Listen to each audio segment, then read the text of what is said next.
Hello, Adelaide. How we all doing? Marnie, I? Oh, sorry. Namarni? I got it a little bit of a reverse order there. Thank you very much. I'd like to acknowledge that our event today is held on Tandanya, which is within the traditional lands of the Ghana people, and we pay our respects to Ghana's elders, past, present, and emerging. We greatly appreciate and respect their culture and also their connection to land. Tandanya is also known as Adelaide, South Australia. And just a little bit of geography for us all. The traditional lands of the Ghana actually extend toward the Adelaide Hills, which happens to be the borders on the lands of the Pamarang Nation. It also extends down the Fleurieu Peninsula, where it borders on the Ngarrindjeri people. And it also extends further up north toward the York Peninsula, which goes up to Naranga, Nukunu, and Ngadjuri people's lands. As we discussed today and through the whole event, the Climate Crisis and Arts event, this whole day has been discussing how we can have a much more positive impact on our environment. I just want to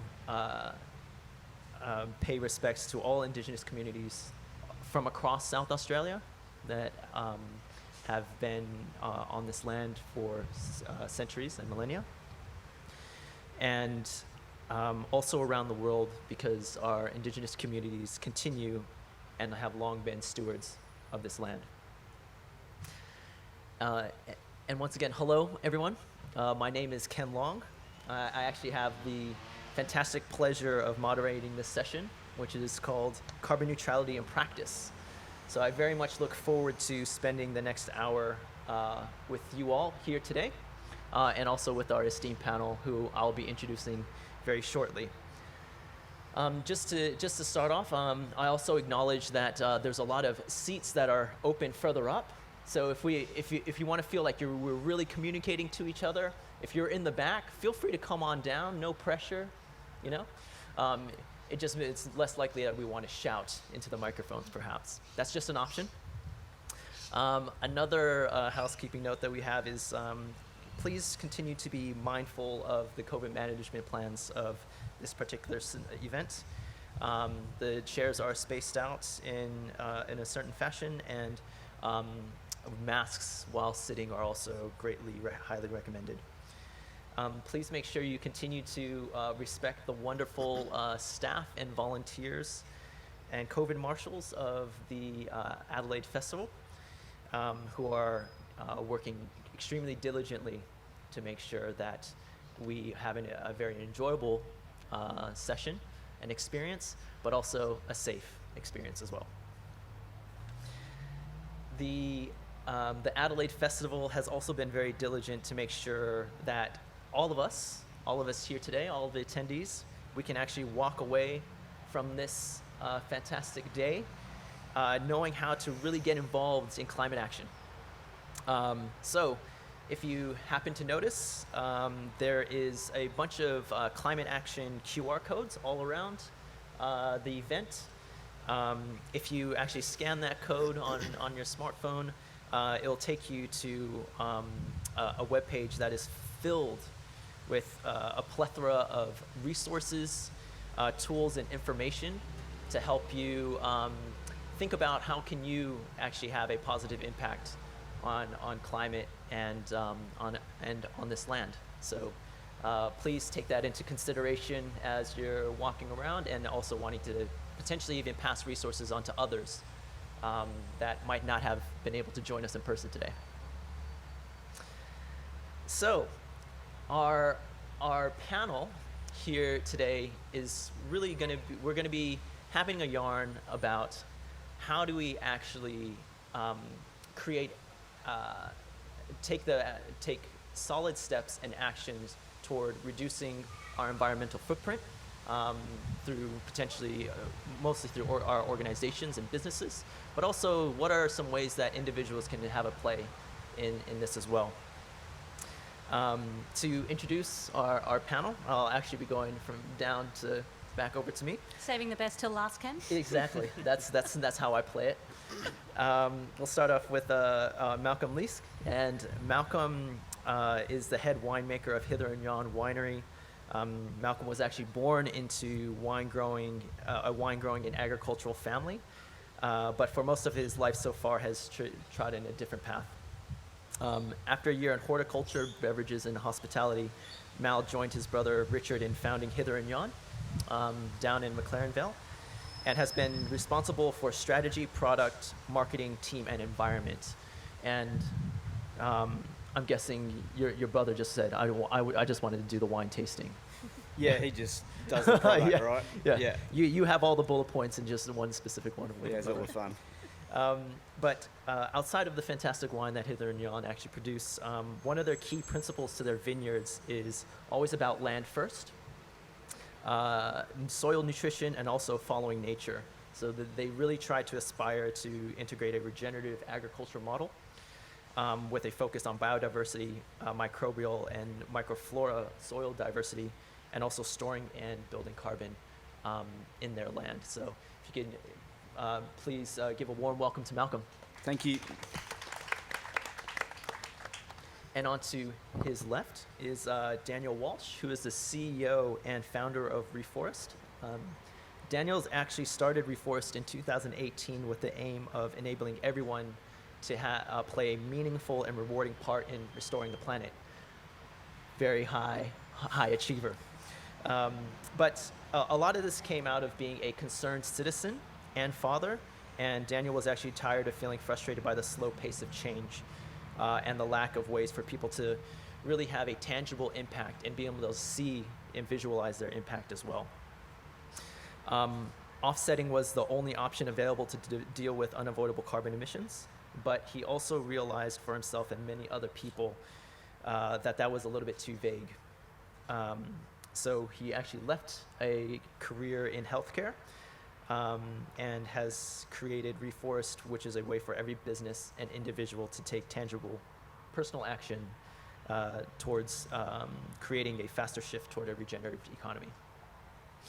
And currently, throughout the Adelaide Festival, they've teamed up with Reforest this year to offset their carbon emissions this year. As you all might be aware, the Adelaide Festival is a carbon neutral event. And Reforest is not only a way to be able to be an avenue for biological restoration, but also an amazing awareness and action tool. So more QR codes for us that are very well aware of them now because of the 2 years that we've endured. Seek out the Reforest QR code around so you can actually contribute towards some of the tree planting and biodiversity habitat regeneration projects around Australia. But please join me in welcoming Daniel to our panel as well. Thanks, Ken. And yes, the best for last. Andrea Bassett, Principal Climate Change Advisor of the City of Adelaide. Andrea has actually worked in climate change and environmental law and corporate sustainability across 3 different continents, bringing a vast array of awareness and experience. And she initially viewed environmental degradation as an issue that required the firm hand of the law, but her career has allowed her to explore different levers for change in not only regulatory compliance, but also corporate voluntary initiatives, responsible investing, and community grassroots action. She's worked in a variety of different private and also local government sectors, but as the Principal Climate Change Advisor of the City of Adelaide, is currently helping craft the next phase of action for the city on its way to continuing its carbon neutral status, continuing to showcase leadership, and continuing to try to bring the rest of our community along on that journey as well. So please join me in welcoming Andrea. Thanks, Ken. To the session as well. So I would really, I think it's pertinent that we try to set the scene a little bit for carbon neutrality. a lot of us might have an idea about what it is, but I wanted to ask, probably bring in Malcolm and also Andrea, what has actually led your organizations down the path of carbon neutrality, and what has that actually meant for you? I'll jump in first. So the City of Adelaide is certified carbon neutral. We've been certified carbon neutral for the last 2 years. And for us, it's really about taking a leadership position on climate action. We are so well placed in South Australia to lead in this space. We have one of the world's best renewable electricity grids, and people around the world are watching what's happening here as a demonstration for how the rest of the world can uptake renewable electricity at this rate.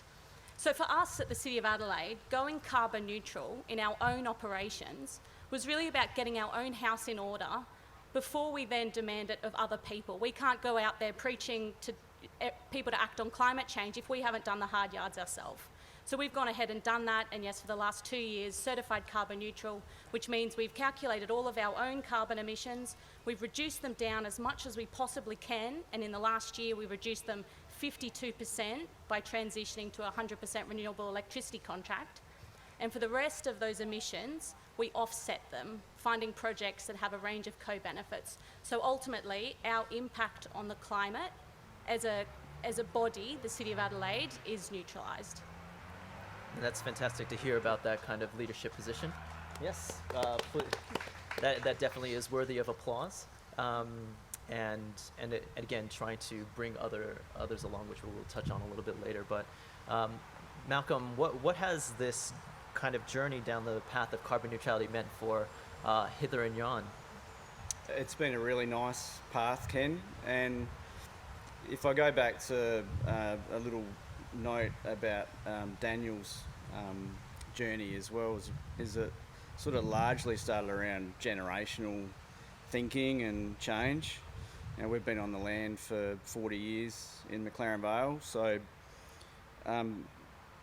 carbon neutral wasn't something that we'd really even come across, but we were doing really strongly biodiversity, regeneration, and sustainability on our land. And it's not just a wine-based enterprise, it is agricultural. So we're doing all this great work, and I came across carbon neutrality as almost a way of expressing what we have been doing really well for a long time. And what it's meant for us is that it's become very much part of our daily decision making. You know, it gives you the power of being able to say no, you know, the choice that we now have, because we have this real purpose around not just environment but reducing emissions, and that comes right down to everything we do each day around, you know, nurturing great soils and really good people, and then, you know, choosing the partners and the networks that we work in as well. So it's given our family business great purpose, and it's also really opened up a world of possibility in terms of how we communicate what we do, and what that can almost give back to people that are enjoying our wine, and the environment that they're having it in, and also hopefully driving some really positive change in our industry, the wine industry, but also in our region and our community as well. So it's given us real vision and purpose. It's kind of fun as well, in that you're meeting new people along this path. That, the fun was in the carbon accounting component of actually quantifying the actual emissions and everything that kind of comes with that. Because you were talking about being able to help with like decision making. So that's another question that I kind of want to open up. There is, how has this, like, what kind of benefits has actually come from this process? Like, how has it maybe transformed the way you guys looked at data, or what are some barriers that might have like come up through the process of actually thinking about carbon neutrality as it relates to your organizations? I'd say making the decision to go carbon neutral means that you have to look at your entire operational footprint. You can't just look at the large things. You're looking at the whole swathe of activities that you do and the impact that has, because ultimately you're trying to get that number down to zero. And if you're going down the path of certifying carbon neutral, it means that everything that you can't reduce yourself, you have to buy offsets for. So there's a new cost equation that comes into that, where you're weighing up the cost of taking action versus the cost of having to offset those emissions. So it really does help you get your house in order, because you've got to really scrutinise your operations and start putting numbers to things that you might not have calculated previously. I think for us, it's really tuned us into listening to what's going on with not just our own land, you know, that sort of nature's rhythms around all the really good work that we're doing. We're starting to measure that more, and in a way it's sort of completing the loop for us, because we're in this beautiful space where we grow and make and then market and then listen to what's happening out in the market, and then be able to feed that back into what we're doing on a daily basis. So it's really sort of given us a hi-fi approach to our land-based activities. And you know, from our perspective, emissions becomes very much the go-to for us. You know, we're in vintage currently at the moment, so we're picking grapes this morning.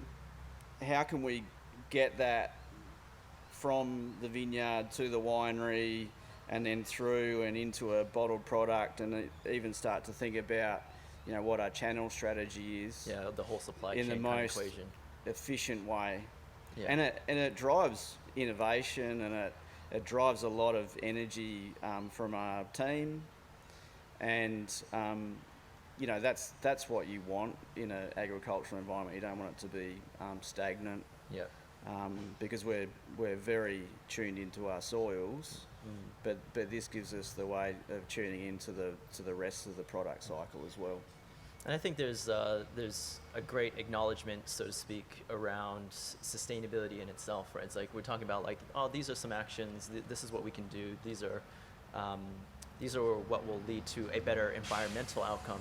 But sometimes the data behind it isn't always there. And I think some of this discussion around the reasons for approaching a carbon neutrality in practice helps quantify that stuff.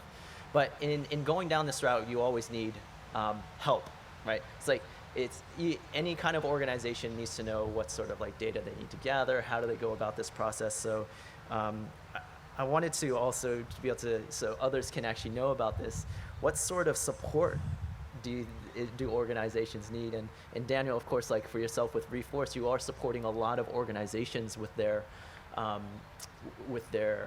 vision of actually becoming carbon neutral and things like that. So I was wondering if we could all kind of like chime in on what sort of support is really needed to help organizations go toward this outcome of carbon neutrality. Yeah, I mean, there's a lot that goes into it, obviously. As Andrea and Mal just described, you've got to measure. The first step you've got to do is understand your emissions profile. Then you've got to reduce where you can. That means taking a good long look at the whole breadth and width of what you're doing in your operations, and then obviously removing what you can't deal with. And particularly for smaller businesses, that's a lot to bite off. So definitely that support's really helpful and really needed. I think when you are bigger organisations that are doing climate active certification, it's a very rigorous process, and it requires a lot of support, often consultants, and that can be a bit too far for a lot of small businesses to reach to. So we talk to small all the way up to big organisations, and the type of support they need is always a bit different, but it's about helping work out what they need to be thinking about, where they need to be looking in their supply chain for emissions and in their operations. And we help some of the smaller ones do that on a pretty simple kind of basis. We work with partners like Evaluate Sustainability that have got platforms you can plug your zero data into and get an instant read of what your emissions profile looks like. And then there's a whole raft of consultants at the higher end of town. I'm sure Andrea and Mal will talk to that. And then on the reducing side, I mean, there's more and more services coming out that are low emissions options. Energy's a big one, obviously, but almost anything you do now, there's different solutions coming through. And then finally, I guess, choosing where you're going to remove your emissions, and whether you're an individual or a business, there's, again, a lot to consider there. And I guess we'll probably talk about some of that a bit more soon. Yeah. From our perspective, the biggest help really comes from our internal environment. So mindset is the first. Have to all collectively commit to that, and then generally in family business that will then lead on to strategy development. And we've been able to do that ourselves, but it's when the science part comes in around measurement and data analysis, and then sort of starting to reach out in terms of how do we offset as well, because we can't do it all ourselves just at the moment. And then we need help from consumers who hopefully are getting to understand what we're doing and can appreciate all of the effort that goes into that, and the good for you well-being movement, even though wine is alcohol, right? But you can feel good about having a glass of wine and socialising, and then helping spread and share that message. It's been a real... Moderation is also healthy as well, right? So That's right. Everything Balance. in moderation, Ken. So it's, and from our perspective, it also brings in cross-industry collaboration and certainly regional and state help as well. Yeah, and I mean, we're lucky enough to be able to do our own accounting in-house, but we recognise that, as a capital city council, we have a real role to play here in supporting others to go carbon neutral and facilitating action within our community. So we have our Carbon Neutral Adelaide Partners program, and you can go on our website and find a range of resources there, because we figure one of our greatest strengths is being able to develop that community of organisations, and not just large ones but small ones as well, and individuals within Adelaide who want to come together and support each other and build this network of people that are going neutral. And thank you for helping me pivot to the next kind of area that I want to go, Andrew, because there's with anything around sustainability or even environmental impact, there's a big tension between what does individuals do and what do bigger entities need to do. A lot of people, this thing around, do we have to make sure everyone's recycling, or everyone's buying carbon neutral paper, or does it have to really be at a larger scale to have that much of an impact, so everyone has a much lower profile?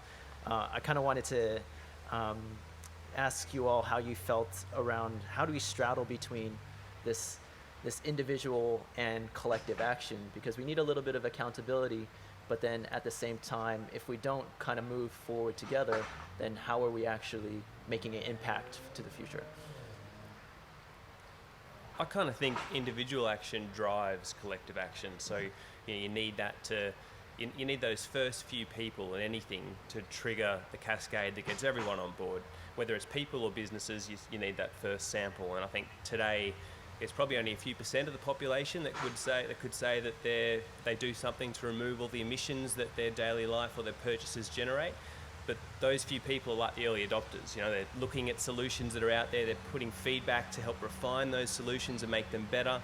And as they get better and they take them up, people are noticing what they're doing, and that starts to spread, and then hopefully before we know it, we're in a mainstream phase and everyone's doing it, and we're kind of well, that's the normal thing to do. Yeah. And we think about this a lot as council, because we look at not only our own operations and the City of Adelaide as a corporate body, but we also look at our community's emissions. So we do an inventory, our greenhouse gas footprint for our operations, but then we go and do that for the whole community within our local government area, and that's about 100 times the size of councils. And that's more of a challenge, because we can't necessarily control all of those emissions within our community. But it is about that ripple effect of, if we get our own house in order and take the lead and show you that it can be done, then maybe we can help create some of the ripples within the community to encourage other people to take action, and to find those early adopters who are going to take action as well, and really it does have to be collective, but it's absolutely, as Daniel said, driven by individuals pulling that collective along. Yeah. But then that probably speaks to how are effective ways that we're actually engaging people, like whether there's customers, citizens, the organizations and individuals you work with. How to, like, what are ways that we can actually ignite that action from some stories of your own? We need both. So, you know, what Daniel's doing and what Andrea's doing, so, you know, the collective and the consumer reach out as well, and that sort of keeps that loop going. Certification really helps, and I'm finding that To be able to tell that story and get that back. Yep. particularly in export markets where, you know, that stamp is a trust mark, and we see this in sustainability as well. So the development around that, and then the marketing of that, and probably the continuous improvement of it. I think, you know, just having certification is good, but then, you know, maybe just that next step around, and we'll probably talk about it later, you know, where are those offsets coming from? You know, where's the extra mark for that? You know, how much you're generating yourself? You know, where's the tick for, you know, reducing emissions year on year? So you can certainly start there, but the continuous improvement cycle needs to be really strong from there. But that also needs to be something that you can be able to show to market, and also for consumers to be engaged in as well. Yeah. You want it to be hard Yeah. for people to get. Oh yeah, for sure. Yeah. I think businesses that I talk to also, the first motivation is to be doing the right thing, taking responsibility for their own emissions. The second one is to engage customers, as you're describing, Mal. But then the third one is to be like empowering those customers. So every business I talk to wants to do that as well. They want to kind of share the message, show that leadership you were talking about, Andrea, and stimulate that next ripple of activity. And I think one of the key things there is trying to make it participative. So doing something, organisations doing something that their customers or their audience can not just see, hopefully, like a carbon neutral stamp, and hopefully value, but be part of, like give them an avenue to do something themselves. If you can still hear me, I'm not sure, but I think that's really important. I think that's where we're heading now as well. The next sort of phase, like carbon neutral is step one in this journey. It's like getting on the train, and the next stage is how we can spread that, and again, participation's huge in that, I think. And we're actually trying to engage our community right now on climate change. So as I mentioned, we're really focusing now on our community's carbon footprint. So we have a consultation open at the moment. I'll just do a quick plug, Ken, if I may. There you go. Yeah. So on the City of Adelaide's Your Say page, we have an opportunity for you to go and communicate with us and tell us what you would like to see in the city when it comes to climate action. Because it is a two-way street. It's your emissions as well as ours, and we are counting your emissions, whether you are a resident here, or you're a business here, or you commute into the city, or you're a student, or you're a visitor, or you're using electricity at events like this. We add all of that up. So we want to hear from you. What really makes you tick when it comes to climate change? It's not just us, it's all of us collectively together. So come and tell us your thoughts, and we'll see what we can do, because we have an aspiration to be one of the world's first carbon neutral cities, and we're very well positioned to do that. So we do just need that collective action to get there. We've reduced, the community has reduced its carbon emissions 21% since 2007, so we are trending in the right direction, but how can we get it down lower, faster? Yeah, and I think generally, the other reason why I think we want to acknowledge a lot of this tension between individual and collective action, and how they actually interlink quite a bit, is sometimes we actually feel that we're going a little bit too slow with individual actions, and sometimes we're not getting a lot of larger organizations or larger entities to go fast enough. But then as we are pushing each other, so to speak, councils can be bringing their community along. Communities can actually be advocating for others, whether it's businesses or councils or governments. That is actually yin and yang with each other. So as you're also thinking about how you can make some impact, just think about what can you do for yourself, but then also what kind of influence do you have in your immediate circles. One of the things that we definitely need to touch on, and we've already said the word probably over 10 times as we were talking about, is actually probably this elephant in the room of offsets, right? And some would be questioning, are offsets actually greenwashing? Is it a way that others actually don't need to really think introspectively, as the organizations here have done, around how do we actively do the hard yards and actually reduce our emissions and our footprint? So I guess the question to you all who are involved in this space, do you actually think that offsets are an easy way out? Does it take away from some having to really do the hard work and thinking about strategy of reducing their footprint year in and year out? And you can say it bluntly if you want as well. It depends. It depends, yeah. Depends on which offsets, how they're used, and how they factor into what you're doing. There's the difference between carbon neutral and being on the path to net zero. And carbon neutral, you can be carbon neutral today if you don't touch any of your emissions, but you just go and buy the cheapest offsets you can from overseas, enough to balance out those emissions, you can say carbon neutral. But that's not in the spirit of net zero and not in the spirit of real decarbonisation. So, that's why we have measure, reduce, then deal with the rest. And the type of offsets is important as well, but I'll maybe touch on that a bit later. Yeah, absolutely.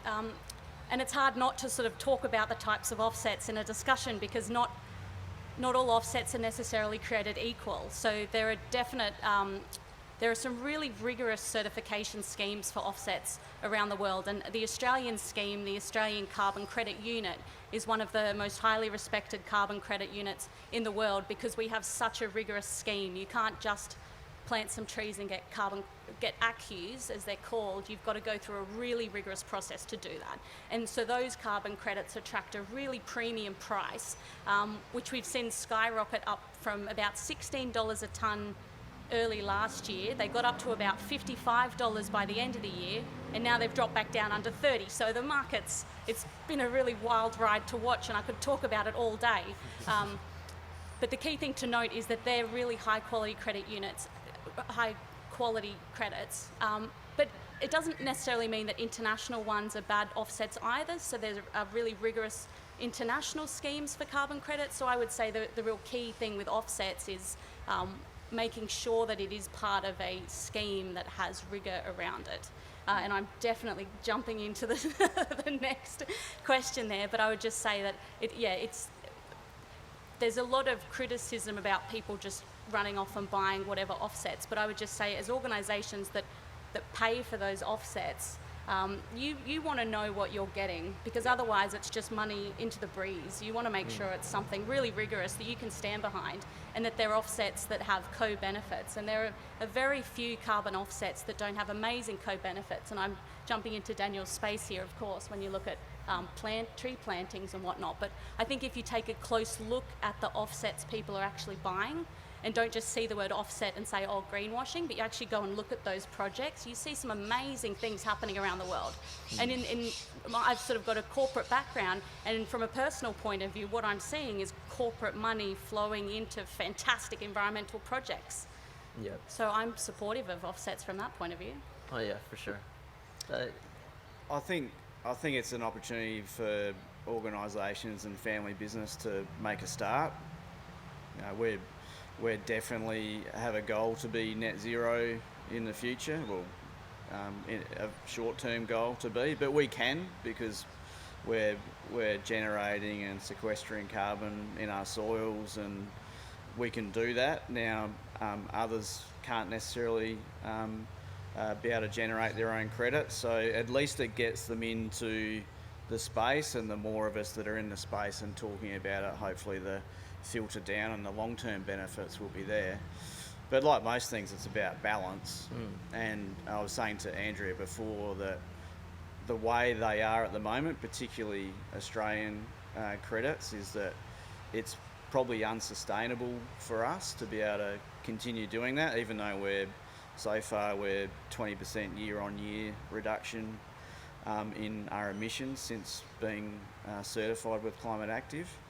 They're really expensive, and it's hard to quantify, the benefit of being carbon neutral when you have to compare it against that. So we've made some decisions in the choice of our offsets.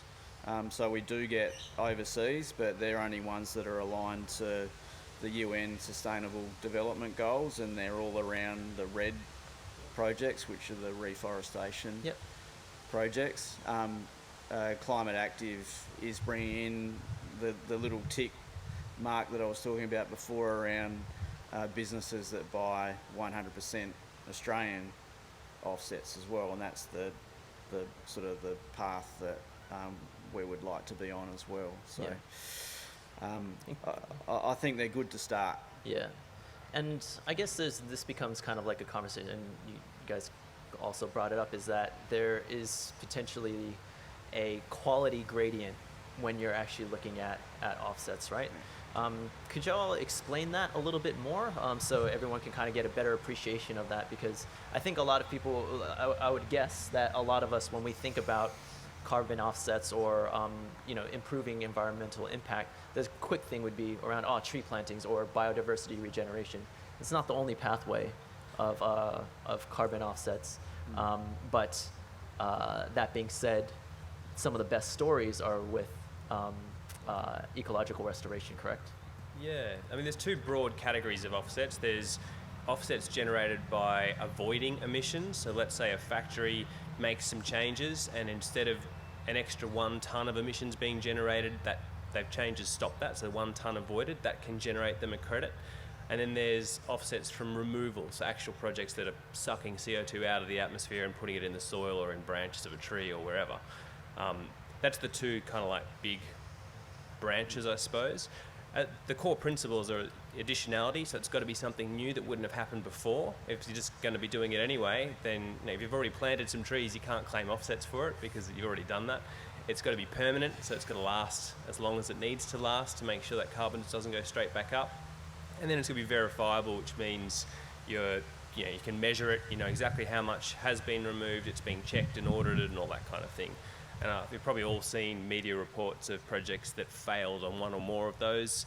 That caused a bit of a hurrah in the media, and I think we've all kind of moved away from those types of lower integrity offsets towards higher integrity ones, particularly towards nature-based. So, I mean, the tree planting bit, and to answer that question before about, or that request to talk about tree planting and why we particularly focus there, and it's mainly because, for a start, they're removing carbon from the atmosphere, but secondly, it's not just climate that's the problem. Like, we're further over the tipping point for biodiversity loss than we are for climate.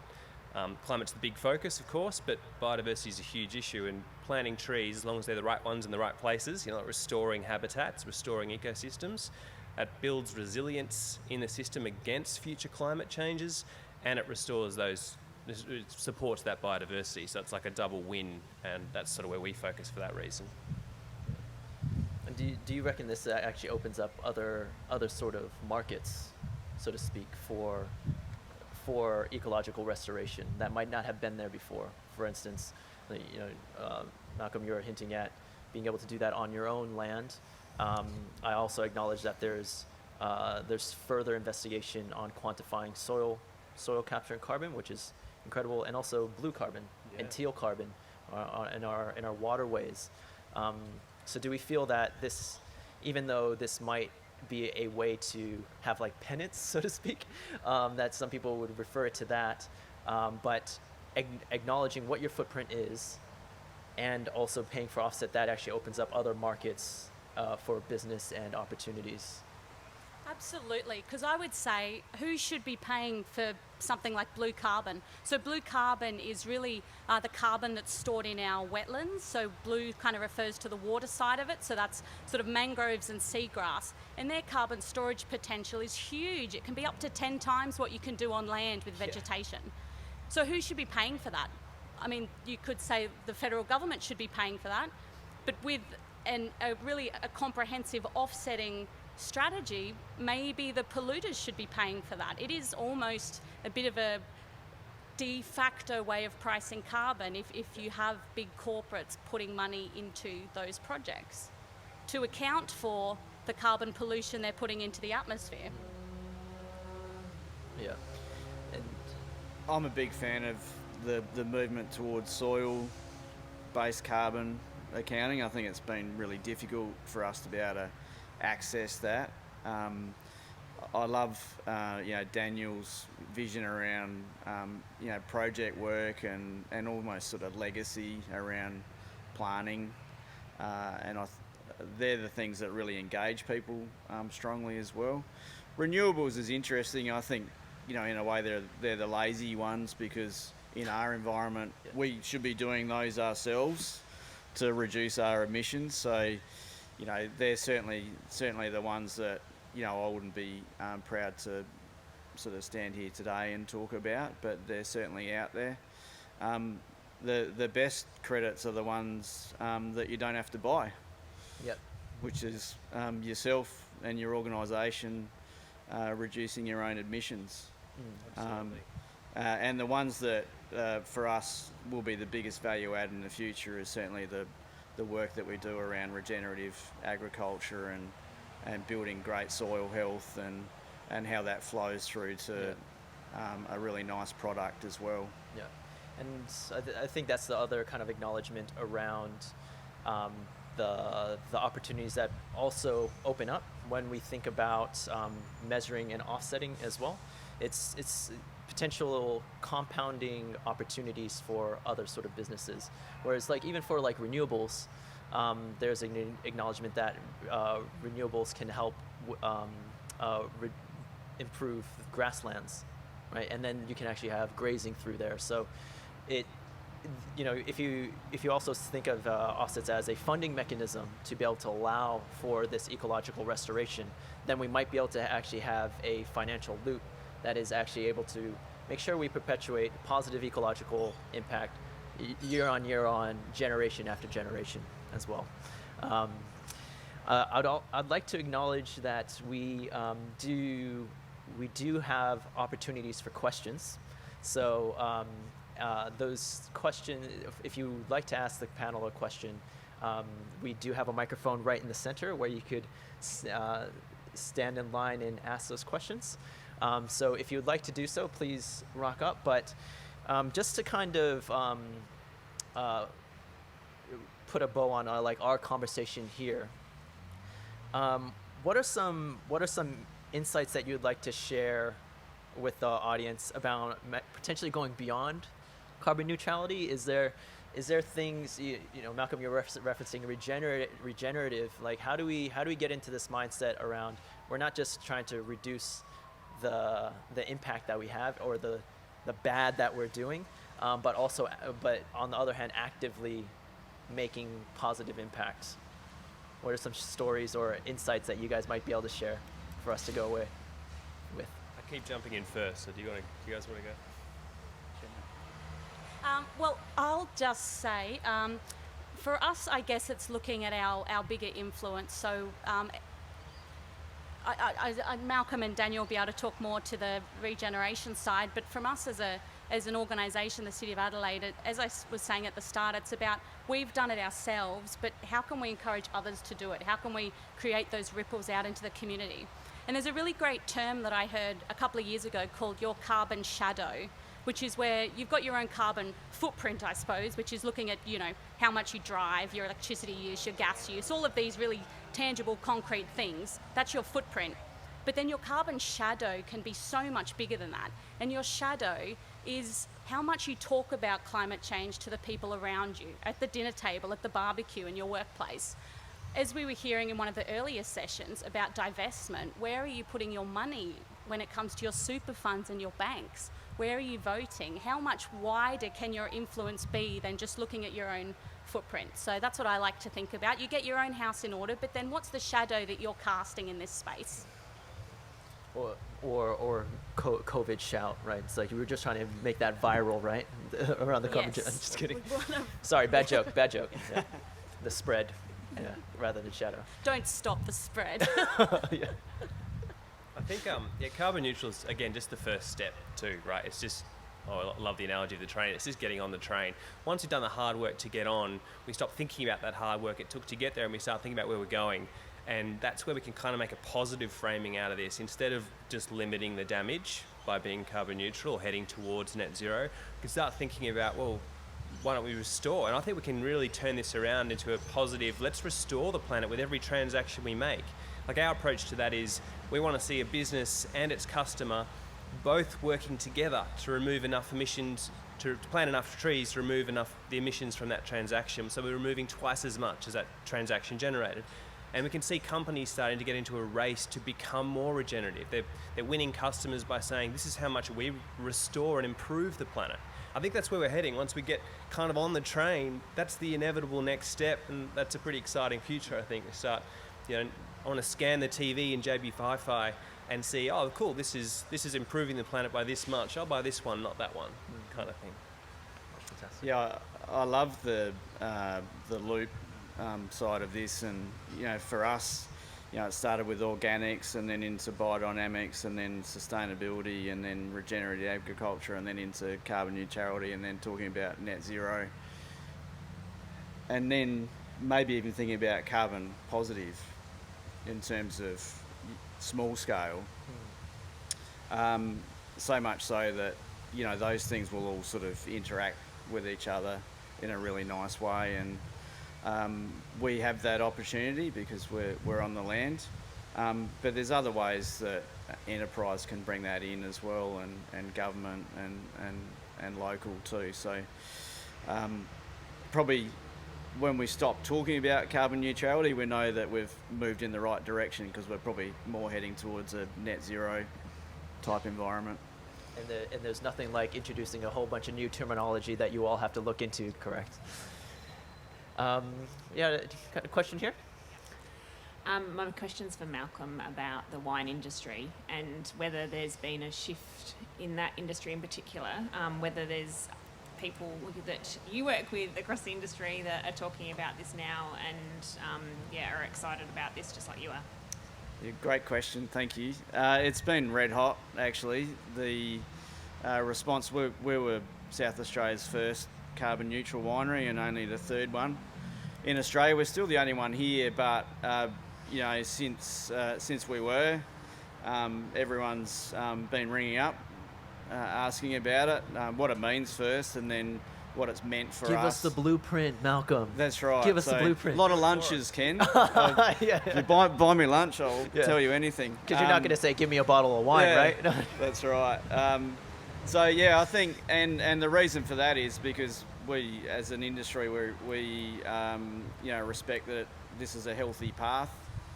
And I think there's a natural filter for people that are right for it and aren't, that may be thinking that it's good for marketing purpose and not necessarily the environment side of it. So I've done that myself.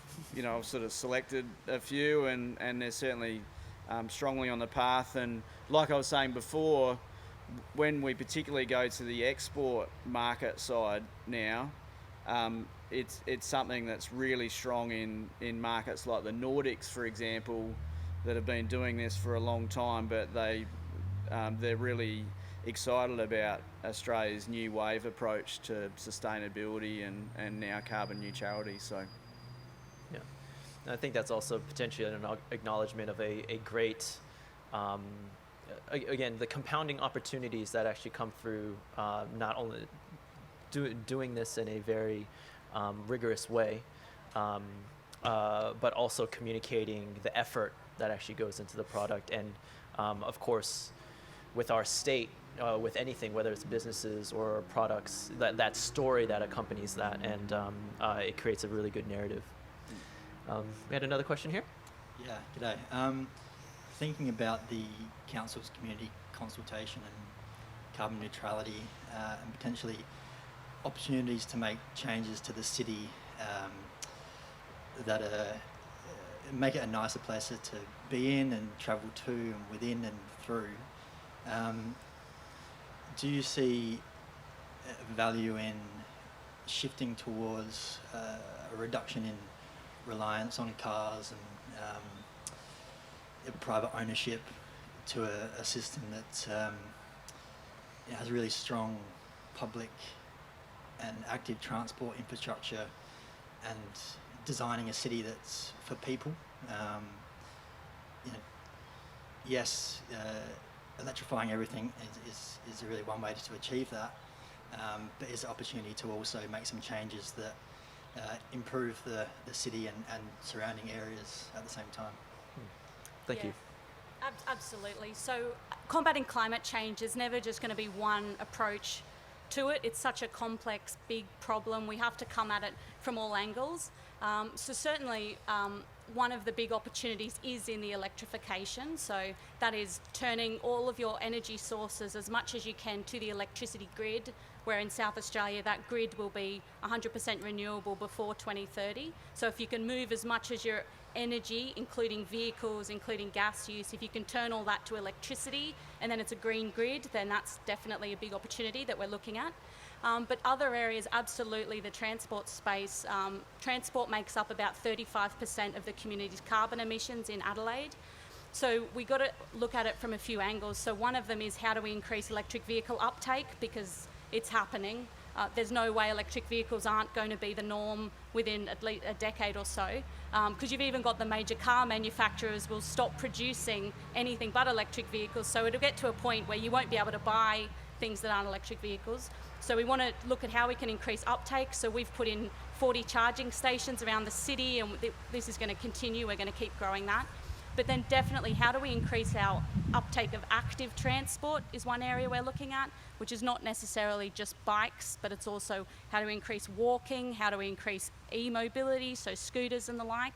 What's the vision we have for a future of moving around the city in a way that is less reliant on sole occupant combustion engine cars? So we are looking across the board, but we'd like your views. So the feedback we've had from the community so far is heavily focused on the transport side. So come onto our Your Say page, give us your thoughts, and then we can come up with a plan that reflects what our community would like us to do. And I think that's also a good point. Sorry to interject really quickly, but for transport systems, they're actually decades of planning. It's nothing that really shifts really quickly. So if we actually want to change the way that we move around the city, we actually have to think about the long-term advocacy and feeding that into council, feeding that into government, because any type of road that's actually created or a bridge, that was already 8 years, 10 years in the making. So if we actually want to improve our transport systems to empower active transport as well as trains, trams, buses, we have to actually help raise that collective voice and collective yearning actually now, so to speak. It's almost like planting a tree now for the transport system. But And in the meantime, maybe we can do more community forests, plant mini forests in around parkland areas of the community where people can, plant their tree effectively. It's removing their emissions, but you can come and participate again. It's something visible and nice to walk through and improve the built environment a bit. yeah, for sure. We got another question here, miss? Do I have to leave my mask on, or can I take it off? We can hear you. I'm going but to take yeah, it off. take Here we off. go.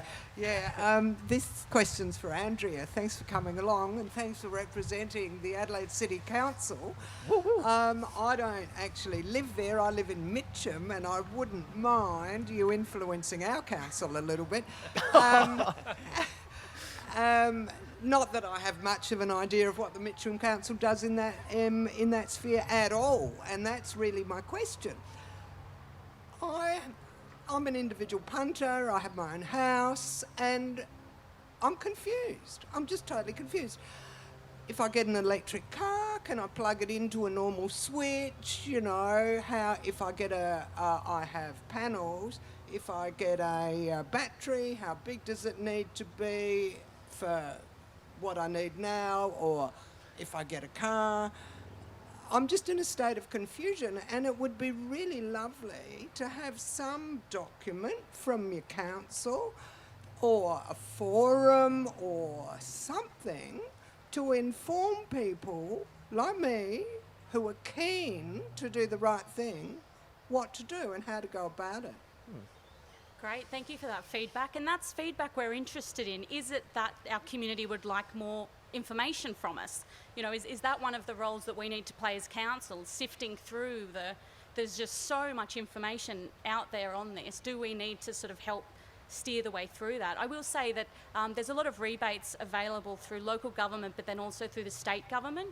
So if home batteries is something that you're looking at or anyone's looking at, the state government currently has a rebate program for that. So that's something that you can look into, and looking into those kind of programs might sort of help direct you if there's sort of I can't speak to the exact specifics of the state government ones, but you know, our rebate programs have a bit of information in there about, you know, with solar systems, potentially what sort of size you might be looking at. So I would say maybe check out the Mitcham Council website first, and the state government one, and potentially, I suppose, with any sustainability upgrades anyone's looking to do. I wasn't aware of this enough until I joined local government myself. There is money out there for people wanting to do this. So see if you can find yourself some rebates to help you along that path. But otherwise, we take that on board, that we probably need to step up how we help communicate to our communities on this. Because it's confusing even when you work in it all day, every day. And things change extremely rapidly in this kind of space. But as just like another tidbit, I would be remiss to say that in terms of information on how to navigate, how to, like, whether it's putting it in your own home and things of that nature, there's lots of groups around South Australia that can help give you insight. You know, just off the top of my head, I know, you know, the Conservation Council at the Joinery run heaps of different sessions to be able to inform people of how to do things like rain gardens, being able to compost your own waste. The KeySab is another also fantastic organization. There's local chapters of what used to be the Alternative Technology Association, Renew. They host a lot of different sessions, actually pretty close to in Goodwood, so that's a little bit closer to Mitcham. And an organization that I volunteer with and represent, the Adelaide Sustainable Building Network. We run heaps of different events to be able to engage people on what are opportunities that educate everyone about what they can actually do within their own homes as well. So if you are looking for resources, sometimes look a little bit further than your local councils as well, because there's a lot of passionate organizations that are trying to engage people on these concepts.